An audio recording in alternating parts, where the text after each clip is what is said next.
नमस्कार, आपका स्वागत है ट्रांसपोर्ट इमेज में। मैं हूं विदिशा। आइए नजर डालते हैं अब तक के अहम खबरों पर।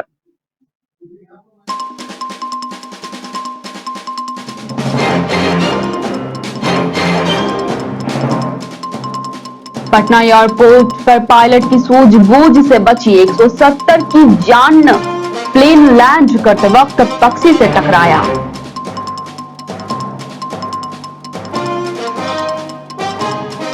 डीआईओ ऑफिस में सप्ताह में इस दिन लगेगा जनता दरबार। आप भी दर्ज कर सकते हैं शिकायत।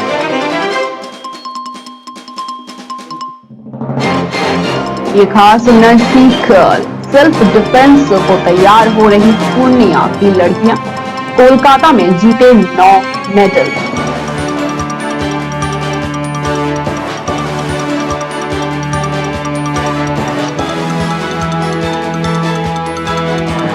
सौरभ गांगुली कर रहे हैं आईपीएल 2023 में वापसी। जाने किस टीम का होंगे हिस्सा।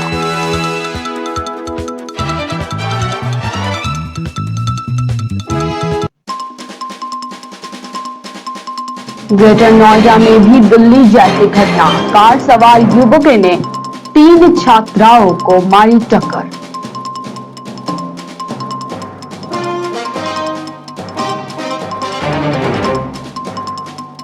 साल 2022 में अयोध्या आने वाले श्रद्धालुओं ने बनाया रिकॉर्ड। आंकड़े कर देंगे हैरान।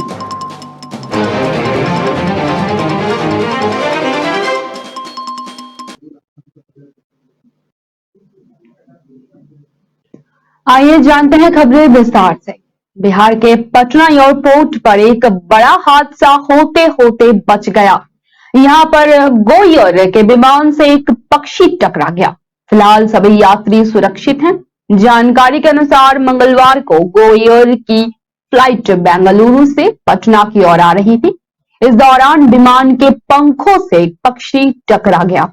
11:35 में विमान आने का समय था, लेकिन लैंडिंग से पहले ही वह जट हुआ। हालांकि पायलट की सूझबूझ के कारण बड़ा हादसा टल गया और विमान को सुरक्षित लैंडिंग करवाया गया। बताया जा रहा है कि विमान के पंखों में थोड़े खराबी आए हैं, जिसे ठीक करने का प्रयास किया जा रहा है। फिलहाल विमान रनवे पर ही खड़ा है। तकनीकी अधिकारियों ने विमान का मुआयना किया। विमान पूरी तरह से यात्रियों से भरा था और 170 से भी अधिक यात्री विमान में सवार थे। ठीक होने पर वापस भेजा जाएगा। वहीं यात्रियों के दूसरे विमान से भेजने का प्रबंध किया गया है।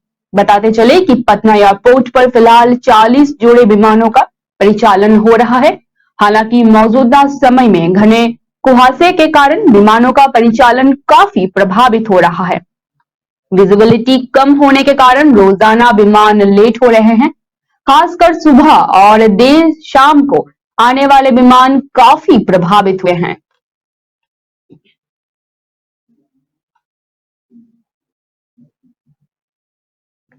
सप्ताह के प्रत्येक शनिवार को जिले के जिला शिक्षा अधिकारी के ऑफिस में जनता दरबार लगेगा।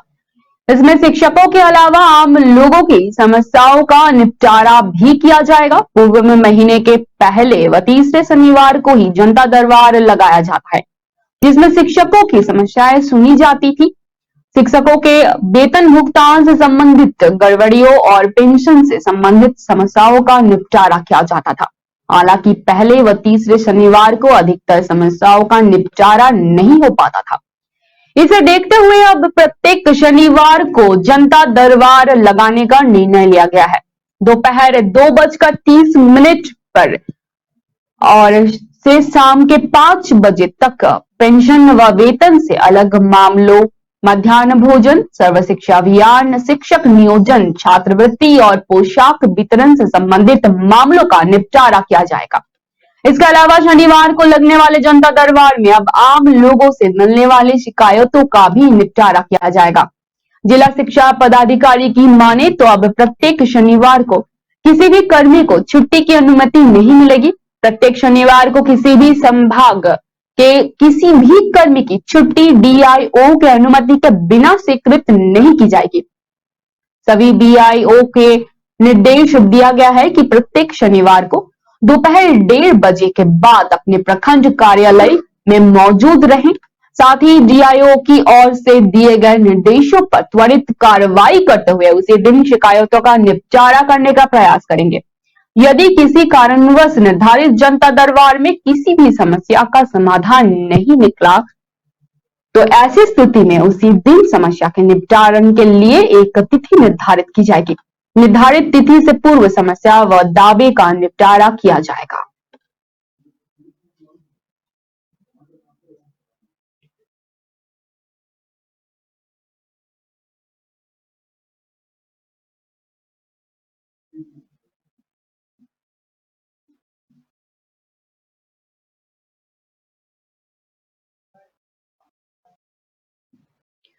राह चलते लड़कियों को छेड़ना अब मन चले लड़कों को भारी पड़ सकता है।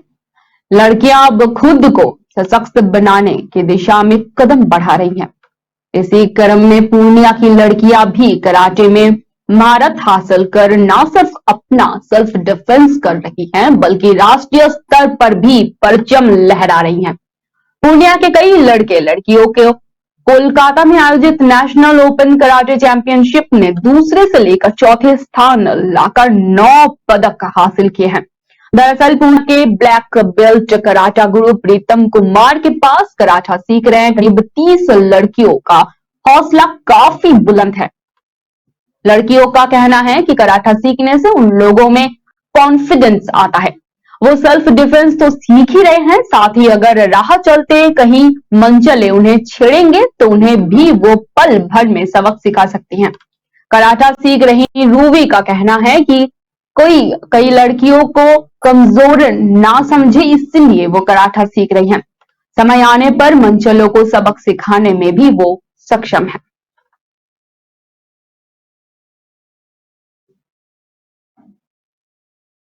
ग्रेटर नोएडा में जहां कार सवार युवक ने 3 छात्राओं को अपनी गाड़ी से टक्कर मार दी है। हादसा 30 दिसंबर की बताई जा रही है।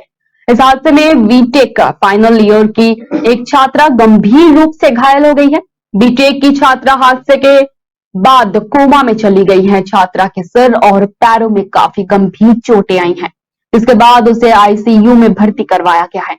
जानकारी के मुताबिक घायल हुई छात्रा का नाम स्वाति कुमारी है, जो कि फिलहाल पहले वेंटिलेटर पर जिंदगी और मौत से जूझ रही है। घटना को अंजाम देने के बाद आरोपी युवक कार लेकर फरार हो गए। इस मामले में पुलिस ने एफआईआर दर्ज करने के बाद कार सवारों की खोजबीन शुरू कर दी है, लेकिन कार सवार लोग अभी भी फरार हैं। पुलिस उनको ट्रेस नहीं कर पाई, साथ ही कार का भी सुराग नहीं मिल पाया है। जानकारी के मुताबिक न्यू ईयर पार्टी मना रहे कार सवारों ने इस घटना को अंजाम दिया है। ग्रेटर नोएडा के थाना बीटा 2 में एफआईआर दर्ज कर ली गई है, लेकिन आरोपी फरार है। ग्रेटर नोएडा में हुई इस घटना ने दिल्ली जैसी घटना को फिर से तरोताजा कर दिया है। मालूम हो कि कार सवारे ने 31 दिसंबर की रात को दिल्ली में भी एक छात्रा को ऐसे ही टक्कर मार दी थी।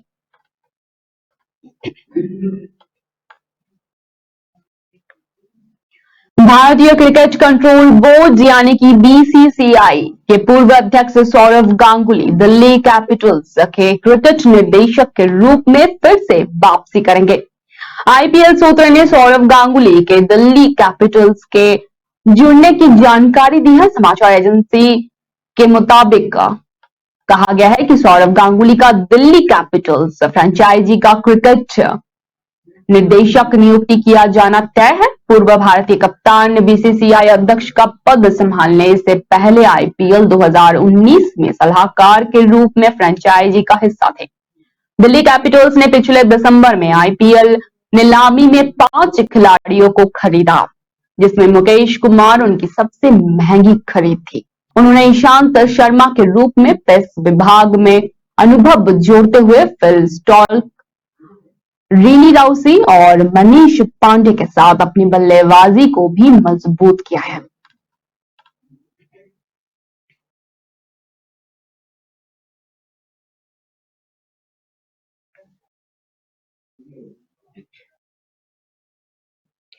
उत्तर प्रदेश का अयोध्या पर्यटन हब के रूप में निखर कर सामने आ रहा है।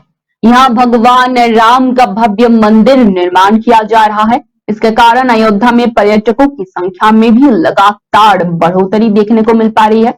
पिछले एक साल में 2.5 करोड़ से भी ज्यादा पर्यटकों ने राम नगरी में अपनी उपस्थिति दर्ज करवाई है। पर्यटन अधिकारी की माने तो अयोध्या में श्रद्धालुओं की संख्या बहुत तेजी से बढ़ रही है। अयोध्या के होटलों में बुकिंग की क्षमता एक साल में लगभग 90% रही है। राम नगरी पर्यटन नगरी के रूप में विश्व में मानचित्र पर स्थापित हो रही है। अयोध्या में राम मंदिर का निर्माण शुरू हुआ तो यहाँ श्रद्धालुओं की संख्या में भी बढ़ोतरी हुई। पिछले एक साल में 2.5 करोड़ से भी ज्यादा लोगों ने रामनगरी में दर्शन पूजन किए हैं। यह आंकड़ा तब है जब राम मंदिर निर्माणाधीन है।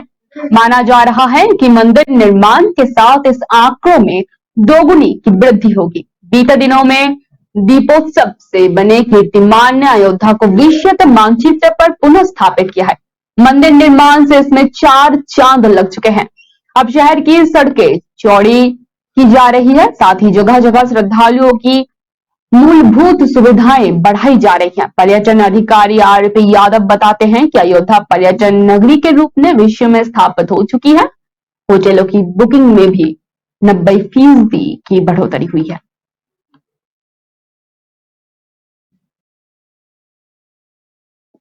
हिमाचल प्रदेश में सीएम सुखविंदर सिंह सुक्खू की धर्मशाला रैली में आईपीएस साजू राम राणा का दुखद निधन हो गया है। वो मंगलवार को धर्मशाला में सीएम की आभार रैली में सुरक्षा बंदोबस्त के लिए तैनात थे। इस दौरान उनकी मौत हो गई। जानकारी के अनुसार धर्मशाला में जोरावर स्टेडियम में मंगलवार को कांग्रेस पार्टी की तरफ से आभार रैली आयोजित की गई। रैली में सुरक्षा बंदोबस्त को लेकर साजू राम राणा सेक्शन इंचार्ज थे। उनके निधन पर सीएम सुक्खू ने शोक जताया है। मौजूदा समय में वो जंगलवेरी में 4th आईआरबी बैटालियन के कमांडर थे। जानकारी के अनुसार आईपीएस अधिकारी साजू राम मूल रूप से मंडी जिले के धर्मपुर के ध्वाली गांव के रहने वाले थे। उनके 2 बच्चे हैं। उनके निधन पर इलाके के लोगों की ओर से सोशल मीडिया पर शोक जताया गया है। इससे पहले एसआर राणा बिलासपुर जिले में एसपी थे। बिलासपुर से पहले उनकी तैनाती किन्नौर में भी रही थी। कोरोना काल और लॉकडाउन के दौरान वो किन्नौर में तैनात थे। कांगड़ा के सीएम सुदर्शन सिंह ने उनकी मौत की पुष्टि की है। उन्होंने बताया कि हार्ट अटैक आने से ही उनकी मौत हुई है।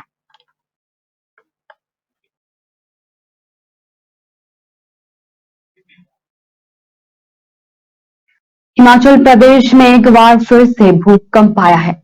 सूबे के सोलन जिले में ये झटके महसूस किए गए हैं। मंगलवार अल सुबह धरती डोली है। हालांकि किसी भी तरह के जान माल का नुकसान नहीं हुआ है। मौसम विज्ञान के शिमला केंद्र ने भूकंप आने की पुष्टि की है। जानकारी के अनुसार सोलन जिले के सील भूकंप का केंद्र था। रिक्टर स्केल पर 2.70 भूकंप की तीव्रता रही है और जमीन में 5 किलोमीटर अंदर भूकंप का केंद्र था। मंगलवार सुबह 5:33 पर भूकंप के झटके महसूस किए गए।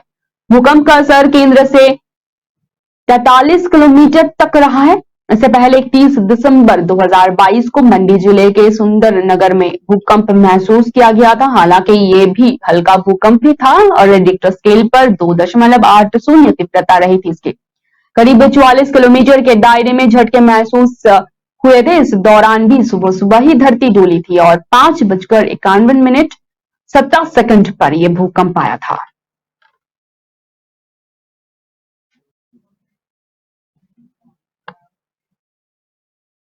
अब तक के लिए इतना ही। धन्यवाद।